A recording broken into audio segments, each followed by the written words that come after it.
Hello, so for my video project, I had number 3.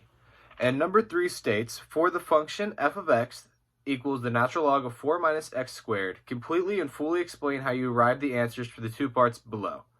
The first letter I did was letter A, which was find and classify all relative extrema for f of x everywhere the function is defined -2 to 2.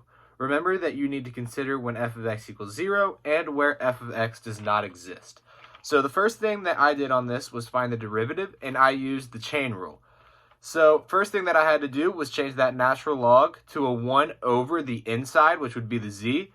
And as you can see right here, I put 1 over 4 minus x squared times the inside derivative, which would be -2x equals 0. So that is the first derivative that I got. And then after that, I put it inside a solver, and I got the critical numbers to be 0 and plus minus 2.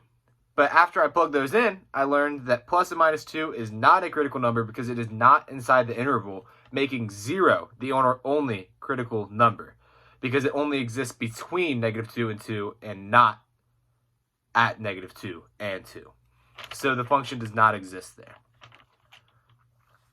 After that, I created a relative maximum and minimum chart, as you can see right here, where you can see that as it is at -1, it is in the positives, and as it is 1, it is in the negatives.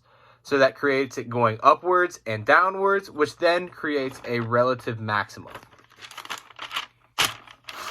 After that, I went on to problem B, which states find and classify the absolute extrema on -1 to 1. So after I did that, I plugged the values into the calculator again, and for -1, I got 0.667. For 0, I got 0. For 1, I got -0.667. So I have the absolute max at x equals -1, and I have the absolute min at x equals 1 equaling -0.667. So that's what I ended up getting as the answers for my video project. And I will now flash a picture of my work on the screen. Thank you very much.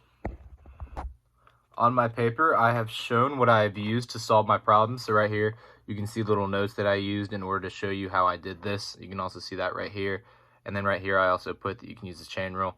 So located all across this, you can see how I actually ended up solving my problems.